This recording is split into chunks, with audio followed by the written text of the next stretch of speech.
अस्सलाम वालेकुम वरहमतुल्लाह। अज़ीज़ तलबा और तालिबात, जैसा कि आप तमाम जानते हैं कि हमारा 11th स्टैंडर्ड का जो चैप्टर नंबर 4 है वो शुरू है और इस चैप्टर का नाम है लॉज ऑफ मोशन। ओके, आज हम इसका एक नेक्स्ट लेक्चर डिस्कस करने जा रहे हैं। बच्चों, आज के इस लेक्चर में हम जो टॉपिक डिस्कस करने वाले हैं वो पेज नंबर 54 पर है, जो है work done by variable force. मतलब वेरिएबल फोर्स के ज़रिए वर्क डन हम कैसे कैलकुलेट करेंगे, एक उसी पर आज हम एक न्यूमेरिकल डिस्कस करेंगे। उसके बाद में वर्क एनर्जी थ्योरम जो है ये मतलब इस साल के सिलेबस में रिड्यूस कर दिया गया है, इसलिए हम इसको अभी छोड़ देंगे।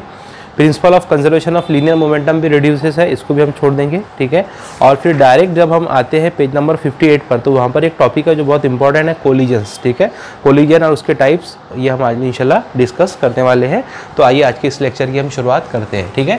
तो लॉज ऑफ मोशन में आज जो सबसे पहले हम टॉपिक डिस्कस करेंगे वह है work done by a variable force, ठीक है। तो देखिए, work done by a variable force, इसका मतलब क्या है? मतलब अगर हमें वर्क डन अगर निकालना है, ठीक है, अगर हम किसी ऑब्जेक्ट पर वेरिएबल फोर्स अगर लगाते हैं, वेरिएबल फोर्स लगाने का मतलब क्या है? वेरिएबल फोर्स लगाने का मतलब है कि अगर हम किसी ऑब्जेक्ट पर फोर्स लगाते हैं और कंटिन्यूसली उसकी पोजीशन अगर चेंज होती है, अगर कंटिन्यूसली उसमें डिस्प्लेसमेंट आता है, ठीक है, तो तब जाके ऐसे फोर्स को हम बोलेंगे वेरिएबल फोर्स। तो वेरिएबल फोर्स के लिए वर्क डन क्या होगा वो हमें यहाँ पर कैलकुलेट करना है। तो देखिए, मैं आपको समझा देता हूँ पहले कि अगर हम किसी ऑब्जेक्ट पर कांस्टेंट फोर्स अगर लगाते हैं, अगर किसी ऑब्जेक्ट पर कांस्टेंट फोर्स लगता है तो हम वर्क डन कैसे कैलकुलेट करेंगे? तो बच्चों याद रखिए, कांस्टेंट फोर्स के लिए जो वर्क का फार्मूला होता है वो होता है फोर्स मल्टीप्लाई बाय डिस्प्लेसमेंट। क्या होता है? Force multiply by displacement. ये किसके लिए है? कांस्टेंट फोर्स के लिए। वर्क डन को हम W से जाहिर करते हैं, फोर्स को F से, और डिस्प्लेसमेंट जो है वो आपका S होगा, ठीक है। यानी कि वर्क डन इक्वल टू हो जाएगा फोर्स डॉट S, ठीक है, जहाँ पर F इज़ अ फोर्स और S is a displacement. Force एक वेक्टर क्वांटिटी है, डिस्प्लेसमेंट एक वेक्टर क्वांटिटी है, दोनों के साथ में वेक्टर का सिंबल, ठीक है। इस फार्मूले को हम किस तरह से लिख सकते हैं? हम इसको लिखेंगे W इक्वल टू, यहाँ पर डॉट लगा है, हमने वेक्टर पढ़ा है, अगर डॉट आता है तो कॉस लिया जाता है, क्रॉस आता है तो साइन लिया जाता है। तो बच्चों ये हो जाएगा Fs cos थीटा। क्या है? Fs cos theta. Theta is angle between F and S, ठीक है। तो अगर हमारे पास में कोई ऑब्जेक्ट है, अगर हम उस ऑब्जेक्ट पर कांस्टेंट फोर्स अगर लगाते हैं मुस्तकिल तौर पर, तो हम इस वर्क डन के फार्मूले का इस्तेमाल करेंगे। लेकिन जनरल केसेस में जो हम हमारे डेली लाइफ में देखते हैं, जो हम किसी भी ऑब्जेक्ट पर फोर्स लगाते हैं, तो बच्चों याद रखिए हमेशा वो फोर्स वेरिएबल फोर्स होता है। कैसे होते हैं? Variable force. हम किसी भी ऑब्जेक्ट पर जो फोर्स लगाते हैं वेरिएबल फोर्स क्यों होता है? तो उसका आंसर ये है, वो वेरिएबल फोर्स इसलिए होता है कि मान लीजिए अगर आपके पास में एक बस है, ठीक है, ये एक बॉक्स है, एक बॉक्स रखा हुआ है, उस बॉक्स पर आप कॉन्स्टेंटली अगर उस बॉक्स पर आप अगर फोर्स लगाते हो, ठीक है, तो आप फोर्स जब लगाते हो तो आपको एक बात पता है, हमने इनर्शिया में पढ़ा है कि कोई भी ऑब्जेक्ट अगर स्टेट ऑफ रेस्ट में है तो स्टेट ऑफ रेस्ट में ही रहना चाहता है, और अगर कोई ऑब्जेक्ट स्टेट ऑफ मोशन में है तो स्टेट ऑफ मोशन में ही रहना चाहता है। इसी टेंडेंसी को इनर्शिया कहते हैं। तो जब हम किसी ऑब्जेक्ट पर फोर्स लगाते हैं बच्चों, तो मान लीजिए एक बॉक्स है, वो स्टेट ऑफ रेस्ट में है, ठीक है, वो इनर्शिया ऑफ रेस्ट में है। तो जब हम उस पर अपना फोर्स अप्लाइड करते हैं तो हम ये देखते हैं कि वो ऑब्जेक्ट चाहता है कि वो उसके पोजीशन को चेंज ना करे, मतलब उसके स्टेट को चेंज ना करे। तो हमें स्टार्टिंग में, इब्तिदा में ज़्यादा फोर्स लगाना पड़ता है। हम ये देखते हैं कि हमको थोड़ा ज़्यादा फोर्स लगाना पड़ता है, वो धीरे धीरे धीरे अपने टेंडेंसी को चेंज करता है। तो हमको जब फोर्स हम अप्लाई करते हैं, मान लीजिए हमने 50 न्यूटन लगाया, 50, 40, 30, 20 में ये होगा कि धीरे धीरे फोर्स लगाने की वजह से वो ऑब्जेक्ट आगे चल जाएगा। तो हमको वेरिएबल फोर्स क्यों लगाना पड़ता है? तो उसका आंसर यह है, वेरिएबल फोर्स इसलिए लगता है क्योंकि हर ऑब्जेक्ट ये चाहता है कि वो अपनी टेंडेंसी को, अपनी स्टेट को चेंज ना करे। अगर कोई ऑब्जेक्ट मोशन में है, अगर हम उसको रोकना चाहते हैं तो हम ये देखते हैं कि उसको इब्तिदा में जोर से फोर्स लगाना पड़ता है, फिर धीरे धीरे धीरे धीरे जाकर वो रुक जाता है। यानी कि हर बार हमको जो फोर्स है, जो भी ऑब्जेक्ट पर हम लगाते हैं, ठीक है, वो फोर्स कौन सा होता है बच्चों? वेरिएबल फोर्स होता है। मतलब वेरिएबल फोर्स क्यों लगता है? तो हर ऑब्जेक्ट ये चाहता है कि वो अपने स्टेट ऑफ रेस्ट या स्टेट ऑफ मोशन को चेंज ना करे, तो इसके लिए हमको वेरिएबल फोर्स लगाना पड़ता है। कांस्टेंट फोर्स भी लगता है कहीं कहीं, लेकिन जनरली जो केसेस होते हैं वो इनर्शिया की वजह से हमको वेरिएबल फोर्स लगाना पड़ता है। तो सवाल ये पैदा था हमारे पास में कि वेरिएबल फोर्स क्यों लगाया जाता है? तो उसका आंसर ये है कि हर ऑब्जेक्ट जो होता है अपने इनर्शिया में होता है, कोई ऑब्जेक्ट रेस्ट में होता है, कोई मोशन में होता है, कोई पर्टिकुलर डायरेक्शन में होता है, और हर दुनिया का ऑब्जेक्ट ऑब्जेक्ट ये चाहता है कि वो अपने टेंडेंसी को चेंज, अपने स्टेट को चेंज ना करे, इसीलिए उसके स्टेट को चेंज करने के लिए हमको वेरिएबल फोर्स लगाना पड़ता है। अब सवाल ये है यहाँ पर कि work done by variable force, ये तो हमारे पास में कांस्टेंट अगर फोर्स लगाते थे तो हम इस तरह से वर्क डन निकाल लेते थे। अगर हम किसी ऑब्जेक्ट पर वेरिएबल फोर्स लगाते हैं बच्चों तो हम वर्क डन कैसे निकालेंगे, वो हमारा आज का मेन टॉपिक है। तो देखिए मैं आपको पहले ना वेरिएबल फोर्स का एक ग्राफ बता देता हूँ, इस पर से इंशाल्लाह आपको अच्छे से समझ में आ जाएगा। देखिए मैं ग्राफ बना रहा हूँ यहाँ पर, ये ग्राफ मैंने बनाया बच्चों फोर्स और डिस्प्लेसमेंट के दरमियान, किसके दरमियान में, फोर्स और displacement. F is a force, S is a displacement, ठीक है। तो ये ग्राफ कुछ इस तरह से है, ऐसे, ठीक है। देखिए मैं इसमें आपको समझाता हूँ क्या इसका मीनिंग है। इसका मीनिंग है ये आपके पास में D S R C B A, ठीक है। देखिए ये मैं इसको ऐसे मिला दे रहा हूँ इन पॉइंट्स को, ठीक है। इन पॉइंट्स को नाम दिया है P और Q। देखिए मैं आपको समझाता हूँ यहाँ पर वेरिएबल फोर्स आपको कैसे दिख रहा है। जब हम पॉइंट A पर देखते हैं, ये वाला हिस्सा फोर्स है, ठीक है, ये वाला हिस्सा डिस्प्लेसमेंट है। जब हम पॉइंट A पर आए तो फोर्स कितना था, तो आंसर है फोर्स इतना था, ठीक है। ये हमने बना लिया, ये इतना फोर्स था, ये पॉइंट हमने उसका मिड पॉइंट निकाल लिया। जब हम पॉइंट P पर गए तो देखिए हम देखते हैं जब हमारा डिस्प्लेसमेंट चेंज हुआ, ठीक है, जब हमारा डिस्प्लेसमेंट A से P पर गया तो हम ये देखा कि हमारा फोर्स भी चेंज हो गया। फोर्स कितना हुआ, तो आंसर है फोर्स इतना हुआ। देखिए फोर्स यहाँ पर आ गया। फिर जब हम पॉइंट P से Q पर गए, मतलब फिर से हमने डिस्प्लेसमेंट चेंज किया, तो डिस्प्लेसमेंट चेंज करने की वजह से देखिए हम P से Q पर आए तो फोर्स भी बढ़ गया। देखिए फोर्स इतना हो गया। मतलब हम यह गौर कर रहे हैं। फिर हम पॉइंट B पर गए तो हमने B पर गया तो फिर से हमने देखा कि जो फोर्स है वो नुक्ता C पर आ गया। यानी हम ये देख रहे हैं कि फोर्स चेंज होने की वजह से डिस्प्लेसमेंट चेंज हो रहा है, या दूसरे लफ्जों में कह सकते हैं कि डिस्प्लेसमेंट चेंज होने से फोर्स चेंज हो रहा है। हम ये एक और बात कह सकते हैं कि force is directly proportional to displacement. कुव्वत जो है वो हटाव के रास्ते नासुम में, जैसे जैसे हटाव बढ़ रहा है वैसे वैसे कुव्वत भी तब्दील हो रही है। तो बच्चों ये जो ग्राफ है, ये वेरिएबल ग्राफ है। कैसे है, वेरिएबल फोर्स डिस्प्लेसमेंट ग्राफ। कौन सा ग्राफ है ये, वेरिएबल फोर्स डिस्प्लेसमेंट ग्राफ, ठीक है। अब यहाँ पर वर्क डन कैसे निकालते हैं, देखिए मैं आपको समझाता हूँ। हाँ, हम क्या करते हैं ना, इसमें एक स्ट्रिप ले लेते हैं, ये वाली स्ट्रिप। मान लीजिए हमने ये वाली स्ट्रिप दिया जिसका नाम है PQRS, ठीक है। ये स्ट्रिप लिया हमने PQRS, ठीक है। तो देखिए अगर हम यहाँ पर PQRS का अगर हम वर्क डन निकालें, ठीक है, तो हम इसका वर्क डन कैसे कैलकुलेट करेंगे। हम चाहते हैं यहाँ पर कि जो आपके पास में PQRS है, ठीक है, इसमें हम हमारा फोर्स निकालेंगे। कितना, क्या निकालेंगे, फोर्स इनटू, या हमारे पास में जो वर्क डन का फार्मूला है, वर्क डन होता है फोर्स इनटू डिस्प्लेसमेंट। क्या होता है, फोर्स इनटू डिस्प्लेसमेंट, दोनों भी वेक्टर क्वांटिटीज है।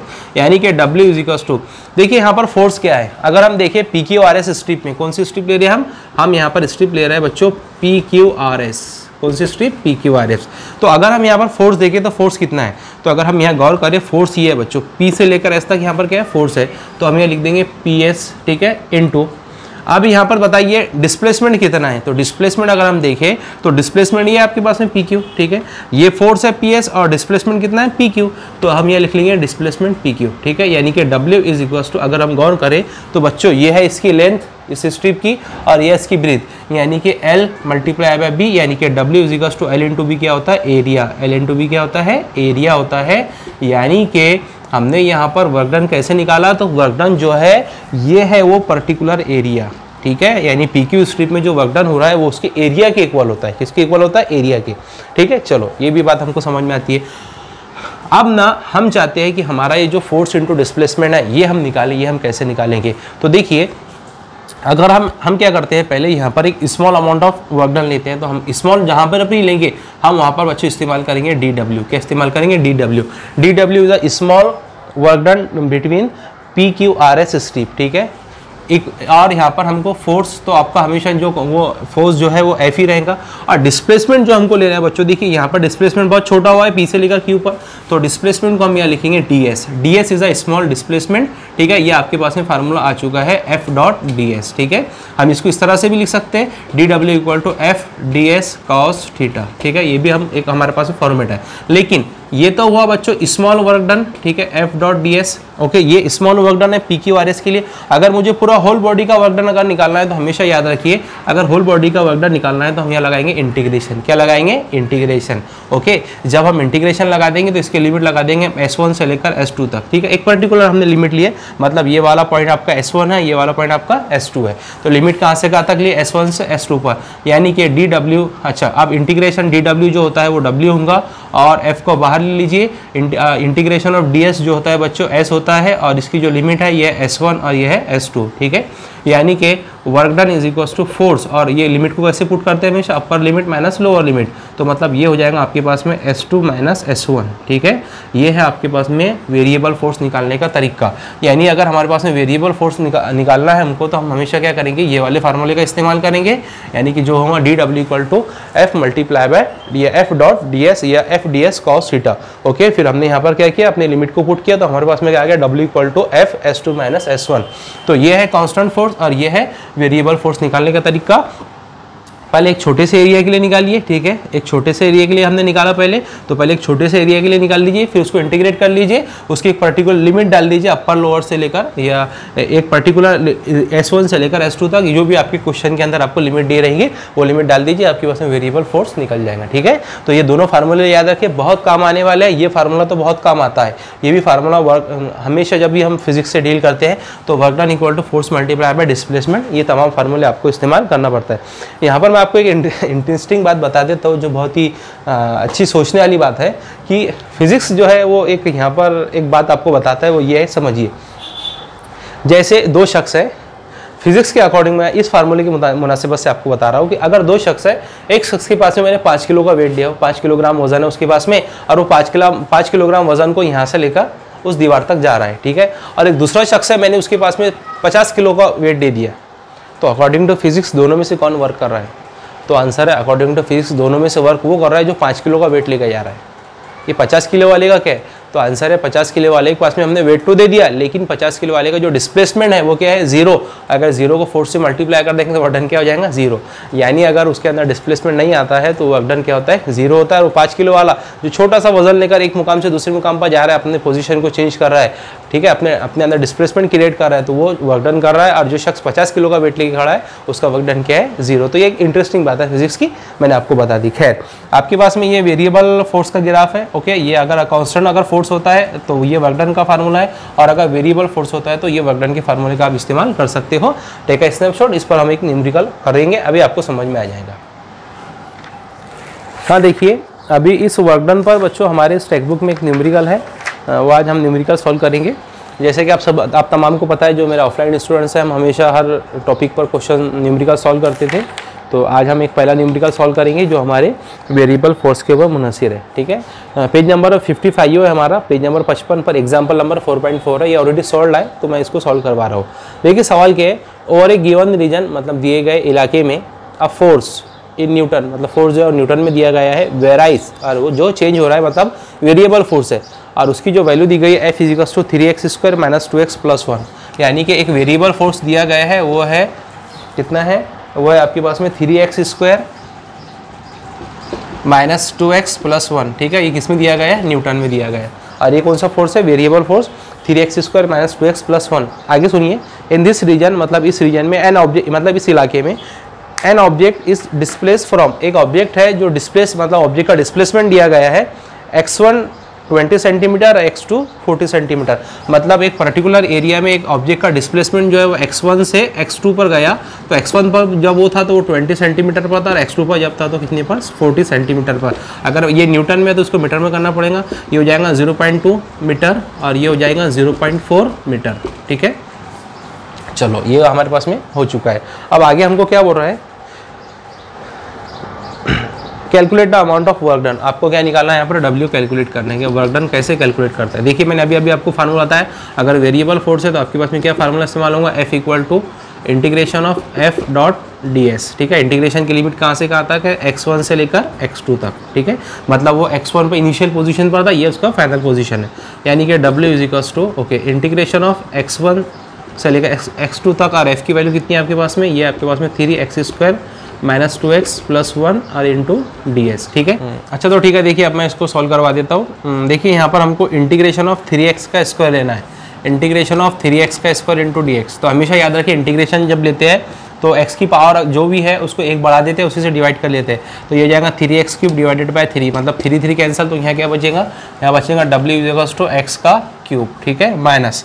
अब हमको नेक्स्ट वाली जो इंटीग्रेशन लेना है वो integration of 2x into dx है। तो 2x की इंटीग्रेशन क्या होगी, 2x का स्क्वायर डिवाइडेड बाय 2 कैंसिल, तो यहाँ पर क्या बचेगा बच्चों, यहाँ बचेगा x का स्क्वायर प्लस, अब यहाँ पर अगर dx से मल्टीप्लाई करेंगे तो इंटीग्रेशन ऑफ dx क्या होता है, x होता है।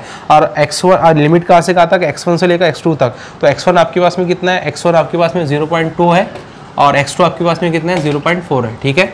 ये आपके पास में लिमिट्स क्वेश्चन के अंदर हमारे पास में दी गई है। देखिए जब वो लिमिट जो दी गई थी वो हमारे पास में सेंटीमीटर में थी, बाद में हमने उसको किस में किया, मीटर में। अब हमको सिर्फ क्या करना है बच्चों, सिंपली है, ये आपको आगे सॉल्व कर लीजिए, लेक्चर वरना हमारा लंबा हो जाएगा। अपर limit minus lower limit, upper limit को पुट कीजिए माइनस लोअर लिमिट, आपके पास में इसका आंसर आ जाएगा वर्क डन का, ठीक है। इतना आपको करना है और बताइए इसका आंसर क्या आता है। तो इस तरह से वेरिएबल फोर्स का वर्क डन निकालते हैं, ओके। तो टेक अ स्नैपशॉट, कोलिजन्स, ठीक है, इसको उर्दू में कहा जाता है टकराव। क्या कहा जाता है इसको, टकराव, कोलिजन्स, ठीक है, कोलिजन्स। ये हमारा पेज नंबर 58 पर टॉपिक है, ओके। कोलिजन्स वाला टॉपिक है पेज नंबर 58 पर। देखिए मैं आपको समझाता हूँ, बहुत इंपॉर्टेंट टॉपिक है, बहुत आसान है। कोलिजन क्या होता है, तो कोलिजन का मतलब होता है बेटा किसी दो ऑब्जेक्ट का आपस में टकराना, किसी दो जिस्मों का आपस में टकराना, या किसी दो चीज़ों का आपस में भिड़ना, ठीक है। मान लीजिए ये एक ऑब्जेक्ट है, इसका मास m1 है, ये दूसरा ऑब्जेक्ट है, इसका मास m2 है, ये आया दोनों ऐसे टकराए। तो जब ये दोनों आते हैं, आने के बाद में जितने देर तक ये एक दूसरे को चिपके हुए रहते, उस अमल को कहा जाता है कोलिजन। जब ये एक दूसरे से चिपके हुए रहते हैं कुछ सेकंड्स के लिए, तो ये क्या करते हैं, एक दूसरे पर अपना प्रेशर लगाते हैं। हम जानते हैं pressure equal to the force upon area, और इसी को बच्चों कहा जाता है कोलिजन। जब दो जिस्मों, दोनों की कमियत अगर अलग अलग है, ठीक है, दोनों अलग अलग रफ्तार से आ रहे हैं, आने के बाद में टकराते हैं, ठीक है। जब एक दूसरे से टकराते हैं तो दोनों पर अपना फोर्स लगाते हैं, जितने देर तक एक दूसरे को चिपके हुए रहते हैं उसको कहा जाता है टकराव, कोलिजन, और बाद में ये जो है पर्टिकुलर डायरेक्शन में चले जाते हैं। देखिए कोलिजन की तारीफ क्या है, during collision a number of object come together, मतलब कोलिजन के दौरान में जो नंबर ऑफ ऑब्जेक्ट है कम टुगेदर, एक साथ में आते हैं, इंटरेक्ट, एक दूसरे से टकराते हैं, exert force on each other, यहाँ फोर्स का इस्तेमाल किया गया है, वहाँ प्रेशर होना चाहिए था, exert pressure on each other, वही होता है force upon area, and spreaded in different direction. और जब टकराते हैं, टकराने के बाद में एक मुख्तलिफ डायरेक्शन में दोनों चले जाते हैं, ठीक है। आपने देखा होगा कि अगर दो गाड़ियां हैं, एक बड़ी मोटरसाइकिल है, एक बड़ी कार है, एक मोटरसाइकिल है, जब दोनों आते हैं, टकराते हैं, टकराने के बाद में क्या होता है कि टकराने के बाद में वो जो कार है मे बी पॉसिबल दूसरी डायरेक्शन में चली जाती है, और वो जो बाइक है वो दूसरी डायरेक्शन में चली जाती है। तो जितनी देर तक वो टकराते हैं, ठीक है, जितनी देर तक टकराते हैं बच्चों, उसी को कहा जाता है कोलिजन। जब दोनों आपस में एक दूसरे से टकराते हैं तो टकराने के दौरान में एक दूसरे पर फोर्स या एक दूसरे पर प्रेशर अप्लाई करते हैं, और इस अमल को कहा जाता है कोलिजन। क्या कहा जाता है, कोलिजन। अब यहाँ पर हमको दो तीन चीज़ें समझनी है, वो ये है कि कंजर्वेशन ऑफ एनर्जी क्या होता है। तो कंजर्वेशन ऑफ एनर्जी का मतलब होता है कि तवानाई का बका, ठीक है, यानी कि कंजर्वेशन ऑफ एनर्जी ये बोलता है कि अगर एनर्जी एक जगह से कम होती है तो दूसरी जगह बढ़ जाती है, यानी कि एनर्जी का लॉस नहीं होता, ओके, इसको कंजर्वेशन ऑफ एनर्जी कहते हैं। और इसी के साथ साथ में मोमेंटम भी आपको पता होना चाहिए, दो किस्म के मोमेंटम होते हैं, एक लीनियर मोमेंटम और एक एंगुलर मोमेंटम।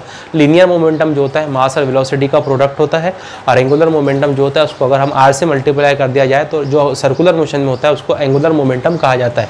फिलहाल हमें यहाँ पर लीनियर मोमेंटम यानी P बराबर mv का काम है, जहाँ पर m is the mass of the object, v is the velocity of the object, ठीक है, p is the momentum of the object. Linear momentum होता है, ओके, एक जो लीनियर मोमेंटम है और एक एंगुलर मोमेंटम। तो फिलहाल हमें यहाँ पर लीनियर मोमेंटम डिस्कस करना है कि लीनियर मोमेंटम क्या होता है, ठीक है। तो देखिए इसमें बच्चों जब भी कोई कोलिजन होता है, ठीक है, तो कोलिजन के वक्त में एक तो कुछ कोलिजन्स ऐसे होते हैं जिसमें एनर्जी कंजर्व रहती है ना, और कुछ कोलिजन्स ऐसे रहते हैं जिसमें एनर्जी कंजर्व नहीं रहती, ओके। और कुछ कोलिजन्स ऐसे रहते हैं, मतलब दोनों भी कोलिजन जो रहते हैं बच्चों उसमें ना मोमेंटम हमेशा कंजर्व रहता है। इस बात का आपको ख्याल रखना है कि मोमेंटम हमेशा कंजर्व रहेगा। तो इसके ना दो टाइप्स है, कोलिजन के कितने टाइप है, दो टाइप है। सबसे पहला है इलास्टिक कोलिजन और दूसरा है इन इलास्टिक कोलिजन।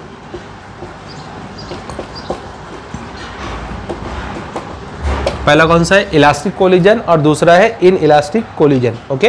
तो समझिए इलास्टिक कोलिजन और इन इलास्टिक कोलिजन क्या होता है। मान लीजिए पहले आपके पास में एक ऑब्जेक्ट है जिसका मास m1 है और इसकी वेलोसिटी u1 है, एक दूसरा ऑब्जेक्ट है जिसका मास m2 है और इसकी वेलोसिटी u2 है। देखिए ये ऑब्जेक्ट इधर से आ रहा है, ये ऑब्जेक्ट इधर से आ रहा है, ठीक है। जब दोनों आते हैं और आने के बाद में जब यहाँ एक दूसरे से टकराते हैं तो जितनी देर तक एक दूसरे को चिपके हुए रहते हैं बच्चों, उसे कहा जाता है कोलिजन। और ड्यूरिंग द कोलिजन के दौरान में ये एक दूसरे पर अपना फोर्स, एक दूसरे पर अपना प्रेशर अप्लाइड करते हैं। उसके बाद ये होता है कि ये ऑब्जेक्ट जो होता है ये इधर चले जाता है दोबारा वापस, और ये जो ऑब्जेक्ट है ये इधर चले जाता है दोबारा वापस, ठीक है। जब ये वापस जाता है बच्चों तो वापस जाने के दौरान में इसकी वेलोसिटी v1 हो जाती है जिसका मास m1 है, और इसकी वेलोसिटी v2 हो जाती है जिसका मास m2 है, ठीक है। ये m1 और m2 तो टकराने के बाद में देखिए ये वेलोसिटी u1 थी, u1 से मतलब इनिशियल वेलोसिटी से टकराया, और कोलिजन के बाद में जब वापस जाता है एक पर्टिकुलर डायरेक्शन में तो उसकी वेलोसिटी v1 हो जाती है, ठीक है। तो इस दौरान में आपको एक बात याद रखनी, इलास्टिक कोलिजन में आपको बाद में बताता हूँ। जब इलास्टिक कोलिजन होता है बच्चों तो यहाँ पर जो इसका स्टार पॉइंट है, स्टार पॉइंट ये है कि यहाँ पर एनर्जी हमेशा ये वाले केस में यानी कि इलास्टिक कोलिजन में एनर्जी हमेशा कंजर्व होती है। क्या होती है? एनर्जी कंजर्व होती है। ये बात आपको ख्याल रखना है, मतलब यहाँ पर एनर्जी का लॉस नहीं होता। या हम यहाँ लिख सकते हैं no loss of energy, no loss of energy मतलब तवानाई का नुकसान नहीं होता है। ये है आपके पास में पहला इसका स्टार्ट पॉइंट।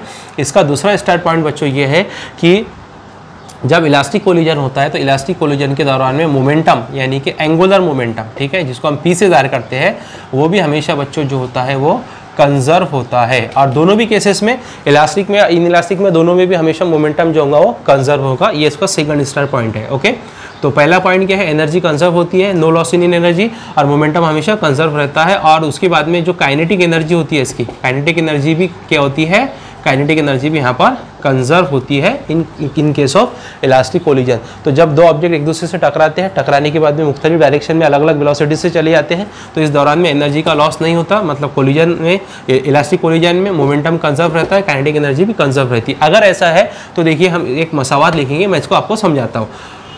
पहले हमने लिखा कि मोमेंटम कंजर्व रहता है, तो मोमेंटम का फार्मूला होता है मास इनटू वेलोसिटी। तो जब ऑब्जेक्ट आ रहे थे तो उनका जब ऑब्जेक्ट दोनों आ रहे थे तो उनका मास m, इसका पहले का मास m1 था तो उसकी वेलोसिटी v1 थी, u1 थी।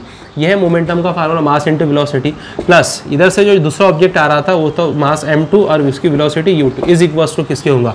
यानी कि जब एक दूसरे से टकराए तो टकराने के बाद में जो इसका मोमेंटम में कंजर्व है, मतलब कोई चेंज नहीं होगा, तो ये हो जाएगा m1 v1 plus m2 v2। देखिए ये वाला जो मोमेंटम है ये बिफोर द कोलिजन है, और ये वाला जो मोमेंटम है ये आफ्टर द कोलिजन है। देखिए कुछ भी चेंज नहीं हुआ, ठीक है, कुछ भी चेंज नहीं हुआ। इसीलिए यहाँ हमने जो बात लिखी है कि जो मोमेंटम होता है वो कंजर्व होता है, ये उसकी मसावात है। याद रखिए कि ये है conservation of momentum in case of elastic collision. अब आते हैं हम हमारे एनर्जी पर। हम काइनेटिक एनर्जी की बात करते हैं, तो काइनेटिक एनर्जी का फार्मूला क्या है? हाफ mv का स्क्वायर। तो यहाँ पर हम बिफोर द कोलिजन क्या लिखेंगे? m u1 का स्क्वायर प्लस 1/2 m u2 का स्क्वायर। ये before the collision kinetic energy, ठीक है। और आफ्टर द कोलिजन के काइनेटिक एनर्जी भी कंजर्व होती है, मतलब काइनेटिक एनर्जी का लॉस नहीं होता। तो फिर क्या हो जाएगा? वो हो जाएगा हाफ m v1 का square plus half m v2 का स्क्वायर, ठीक है। देखिए यहाँ पर भी ये मसौद भी हमको क्या जाहिर करेगी? ये मसौद भी ये जाहिर करेगी कि यहाँ पर भी जो काइनेटिक एनर्जी है उसका भी कोई लॉस नहीं हो रहा।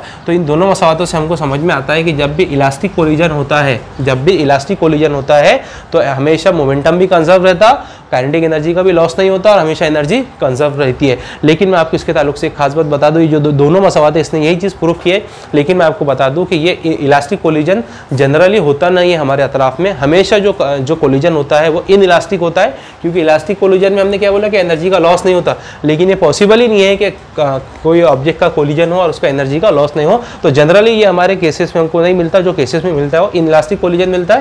तो पहले आप इसका स्नैपशॉट लीजिए, फिर मैं आपको आगे का बताता हूँ। देखिए हाँ, अभी दूसरा पार्ट क्या था आपका? In elastic collision. In elastic collision, ठीक है। इन इलास्टिक कोलिजन का क्या कैसे होता है? इन इलास्टिक में समझिए, इन इलास्टिक कोलिजन में मान लीजिए ये ऑब्जेक्ट है, इसका मास m1 है, इसकी वेलोसिटी u1 है, ये ऐसे आया। और ये ऑब्जेक्ट है, इसका मास m2 है, इसकी वेलोसिटी u2 है, ये ऐसे आया। जब ये दोनों आकर एक दूसरे से टकराए तो टकराने के बाद में क्या होता है बेटा? यहाँ एनर्जी का लॉस होता है। क्या होता है? Loss in energy. क्या होता है, लॉस इन एनर्जी, मतलब यहाँ पर एनर्जी कंजर्व नहीं होती। ये ऑब्जेक्ट इस डायरेक्शन में v1 वेलोसिटी के साथ में आता है, इसका मास m1 होता है। ये ऑब्जेक्ट इस डायरेक्शन में v2 वेलोसिटी के साथ में आता है, इसका मास m2 होता है। ठीक है, मतलब यहाँ पर क्या हुआ बच्चों, लॉस इन एनर्जी हुआ। तो इसके स्टार पॉइंट क्या क्या है, देखिए मैं आपको समझाता हूँ। इसका स्टार पॉइंट ये है कि जब एनर्जी कंजर्व ना हो, यानी कि इन इलास्टिक कोलिजन में एनर्जी जो है वो कंजर्व नहीं होती। ठीक है, कंजर्व नहीं होती, ये बात आपको याद रखनी है कि इन इलास्टिक कोलिजन में एनर्जी कंजर्व नहीं होती। एनर्जी कंजर्व नहीं होती इसका मतलब क्या है, तो यहाँ पर होता है लॉस इन काइनेटिक एनर्जी। क्या होता है, काइनेटिक एनर्जी में लॉस होता है, या लॉस इन एनर्जी भी हम यहाँ पर कह सकते हैं। यहाँ पर एनर्जी का नुकसान होता है, एनर्जी कंजर्व नहीं होती। लेकिन एक खास बात यह है कि यहाँ पर हमेशा मोमेंटम जो होता है बच्चों, वो मोमेंटम जो होता है वो कंजर्व ही होता है। मोमेंटम जो होता है वो कंजर्व ही होता है, ये बात आपको इसमें ख्याल में रखनी है। ठीक है, देखिए बस क्या फ़र्क है इसमें, यहाँ पर एनर्जी का लॉस होता है, मतलब एनर्जी कंजर्व नहीं होती है, और काइनेटिक एनर्जी में यहाँ पर लॉस होती है, लेकिन मोमेंटम यहाँ पर कंजर्व रहता है। अब इनकी अगर हम मसावातें लिखेंगे, पहले मोमेंटम की लिखते हैं, तो हम जानते हैं जब इब्तिदा में आया ऑब्जेक्ट, उसका मास m1 था, वेलोसिटी u1 थी, प्लस दूसरा जो ऑब्जेक्ट था m2 था, उसकी वेलोसिटी u2 थी, इज इक्वल्स टू क्या टकराने के बाद में दोनों का मोमेंटम कंजर्व रहता है, तो आंसर है कंजर्व रहता है। तो हम इसको लिखेंगे m1 v1 plus m2 v2, इसमें कोई चेंज नहीं होगा। लेकिन अगर हम एनर्जी की बात करें, किसकी बात करें, एनर्जी की, तो एनर्जी जो है काइनेटिक एनर्जी की बात करते हैं हम। तो काइनेटिक एनर्जी का यहाँ पर क्या होगा, तो kinetic energy before the collision क्या थी, हाफ u m u1 का square plus half m u2 का स्क्वायर। ये फर्स्ट ऑब्जेक्ट के लिए, ये सेकंड ऑब्जेक्ट के लिए। लेकिन जब इलास्टिक कोलिजन होता है तो ये ग्रेटर हो जाती है, मतलब ये ज़्यादा होती है, लॉस होता है। तो इधर वाली जो एनर्जी है बच्चों वो क्या हो जाएगा, हाफ m v1 का square plus half m v2 का स्क्वायर। देखिए यहाँ पर हमको क्या बात पता चल रही है कि ये वाली मतलब आफ्टर द कोलिजन जो एनर्जी है वो बिफोर द कोलिजन से कम है, मतलब ये एनर्जी ज़्यादा है, ये एनर्जी कम है। मतलब हमको सीधा सीधा यहाँ समझ में आ रहा है कि इब्तिदाई तवानाई ज़्यादा थी और इंतहाई तवानाई कम है। मान लीजिए जब वो टकराए तो टकराने के दौरान में अगर उसके पास में 100 जूल एनर्जी थी, तो जब वो टकराते हैं कोलिजन के पास में, उसके पास में सिर्फ कितनी एनर्जी रह जाती है, 20 जूल। मतलब यहाँ पर हमें सीधा सीधा समझ में आ रहा है कि ये एनर्जी ज़्यादा है और ये एनर्जी कम है, मतलब यहाँ पर एनर्जी का लॉस हो रहा है, यानी कि यहाँ पर एनर्जी कंजर्व नहीं है। तो इस केस को बेटा कहा जाता है इन इलास्टिक कोलिजन। जनरली जब कोई भी कोलिजन होता है, जब भी दो ऑब्जेक्ट टकराते हैं तो वो इन इलास्टिक कोलिजन ही होता है। ठीक है, तो ये था इन इलास्टिक कोलिजन के ताल्लुक से टेका स्नैपशॉट। हाँ देखिए, अब इन इलास्टिक कोलिजन का एक स्पेशल केस है, special case of in elastic collision. ठीक है, इन इलास्टिक कोलिजन का हमारा एक स्पेशल केस है जो हमें अभी डिस्कस करना है। Special case of in elastic collision. देखिए स्पेशल केस क्या है, इसे ना बेटा कहा जाता है परफेक्ट कोलिजन। क्या कहते हैं इसको, परफेक्ट कोलिजन। ठीक है, जो एक स्पेशल केस है, या इसको परफेक्ट इन इलास्टिक कोलिजन भी कहते हैं। क्या कहते हैं इसको, परफेक्टली इन इलास्टिक कोलिजन। क्या बोलते हैं इसको, परफेक्टली इन इलास्टिक कोलिजन। मैं आपको समझाता हूँ ये क्या होता है। ये स्पेशल केस होता है इन इलास्टिक कोलिजन का, जिसे कहा जाता है परफेक्टली इन इलास्टिक कोलिजन। तो इसका मतलब मैं आपको समझाता हूँ। मान लीजिए आपके पास में एक ऑब्जेक्ट है जिसका मास m1 है, उसकी वेलोसिटी u1 है, ये ऐसे चल रहा। ठीक है, एक दूसरा ऑब्जेक्ट है जिसका मास m2 है और उसकी वेलोसिटी u2 है। ठीक है, तो परफेक्टली इन इलास्टिक कोलिजन में क्या होता है बच्चों, जब ये दोनों आके एक दूसरे से टकराते हैं, ठीक है, तो टकराने के बाद में क्या होता है, जब एक दूसरे से टकराते हैं तो यहाँ पर मैक्सिमम एनर्जी का लॉस हो जाता है। ठीक है, मैक्सिमम एनर्जी का क्या हो जाता है यहाँ पर लॉस, यानी बहुत ज़्यादा मिकदार में यहाँ पर एनर्जी का लॉस हो जाता है। और ये ऑब्जेक्ट जो है एक दूसरे को चिपक जाते हैं। क्या हो जाते हैं, एक दूसरे को चिपक जाते हैं। ये हमेशा याद रखिए, जब परफेक्टली इलास्टिक कोलिजन होता है तो दोनों ऑब्जेक्ट एक दूसरे से जब टकराते हैं तो यहाँ पर मैक्सिमम अमाउंट ऑफ एनर्जी का लॉस होता है, बहुत ज़्यादा मिकदार में तवानाई का लॉस होता है, नुकसान होता है। और ये परफेक्टली इलास्टिक कोलिजन में क्या होता है बच्चों, दो ऑब्जेक्ट हमेशा एक दूसरे को चिपक जाते हैं। ऐसे कोलिजन को कहा जाता है परफेक्टली इनइलास्टिक कोलिजन। ऐसा कोलिजन जिसमें बॉडीज एक दूसरे को टकराने के बाद में चिपक जाते हैं और बहुत ज़्यादा मिकदार में अगर तवानाई का नुकसान होता है तो ऐसे कोलिजन को कहा जाता है इनइलास्टिक, परफेक्टली इनइलास्टिक कोलिजन। देखिए हमने पहले इलास्टिक कोलिजन देखा था, उसमें एक दूसरे को टकराते थे और मुख्तलिफ डायरेक्शन में चले जाते थे, ठीक है, और वहाँ पर एनर्जी का लॉस भी नहीं होता था और उसी के साथ साथ में मोमेंटम भी कंजर्व रहता था। फिर हमने देखा इनइलास्टिक कोलिजन, उसमें दो ऑब्जेक्ट एक दूसरे को टकराए, टकराने के बाद में मुख्तलिफ डायरेक्शन में लीनियर मोमेंटम अंजाम दिए, फिर से मोमेंटम कंजर्व था लेकिन एनर्जी का लॉस होता। और यहाँ पर जब दो ऑब्जेक्ट एक दूसरे को टकराते हैं तो यहाँ पर मैक्सिमम अमाउंट ऑफ एनर्जी का लॉस होता है और दोनों ऑब्जेक्ट कोलिजन के बाद में एक दूसरे को चिपक जाते हैं। तो इनके स्टार पॉइंट क्या है? इनके स्टार पॉइंट ये है कि यहाँ पर फिर से मोमेंटम जो होता है, मोमेंटम वो कंजर्व होता है, मोमेंटम जो होता है वो कंजर्व होता है। अगर मोमेंटम कंजर्व है तो इसका फार्मूला क्या होगा? m1u1 plus m2u2 is equals to, ठीक है, देखिए समझिए, m1u1 प्लस m2u2 ये किसके बराबर होगा बच्चों? तो ये बराबर होगा हमारे पास में m1 m2, मतलब दोनों के मासेस एक दूसरे में ऐड हो जाते हैं और दोनों जो है एक पर्टिकुलर वेलोसिटी के साथ में किसी भी एक डायरेक्शन में जा सकते हैं। वो मे भी पॉसिबल ये डायरेक्शन में जाएंगे चिपक कर, मे भी पॉसिबल ये डायरेक्शन में जाएंगे, तो इनकी वेलोसिटी होंगी बच्चों u, यानी कि m1u1 प्लस m2u2 ये दो अलग अलग ऑब्जेक्ट की मोमेंटम था, लेकिन जब उनका कोलिजन होता है तो दोनों एक दूसरे को चिपक जाते हैं। तो हमने ये लिखा m1 प्लस m2 और यहाँ पर उनकी वेलोसिटी क्या हो गई? v, यानी कि ये ऑब्जेक्ट जो एक दूसरे को चिपक जाते हैं, ठीक है। और उसके बाद में यहाँ पर एनर्जी का जो होता है, इसका नेक्स्ट पॉइंट जो है एनर्जी का मैक्सिमम लॉस होता है। क्या होता है? Maximum loss of energy, maximum loss होता है, ठीक है। एनर्जी यहाँ पर क्या होती है? एनर्जी का मैक्सिमम लॉस होता है, ये आपको याद रखना है परफेक्टली इलास्टिक कोलिजन के ताल्लुक से। ये बात इसमें भी इंपॉर्टेंट है कि यहाँ पर जो है मोमेंटम जो होता है वो आफ्टर कोलिजन क्या होता है? m1 plus m2 into v, ठीक है। एक ही वेलोसिटी क्यों लिखा? क्योंकि एक पर्टिकुलर डायरेक्शन में जाते हैं एक ही वेलोसिटी के साथ में, और ये बिफोर द कोलिजन है मोमेंटम, ये आफ्टर द कोलिजन है, और यहाँ पर मैक्सिमम अमाउंट ऑफ एनर्जी का लॉस होता है। तो बच्चों ऐसे कोलिजन को कहा जाता है परफेक्टली इनइलास्टिक कोलिजन, ठीक है। तो ये बात आपको ध्यान में रखनी है, ओके। तो टेक अ स्नैपशॉट। देखिए नेक्स्ट टॉपिक है आप देखिए नेक्स्ट टॉपिक है वो है कोएफिशिएंट ऑफ रेस्टिट्यूशन,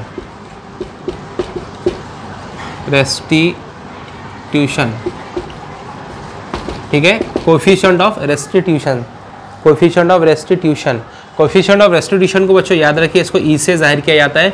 मैंने आपको इसके पहले भी बताया था कि जहाँ पर भी फिजिक्स में कोएफिशिएंट का मतलब आता है, इसका मतलब होता है मेजरमेंट, यानी कि हमको यहाँ पर कोलिजन का मेजरमेंट हम कैसे करेंगे। तो कोएफिशिएंट ऑफ रेस्टिट्यूशन को हम ई से जाहिर करते हैं। ये किसके बराबर होता है बच्चों?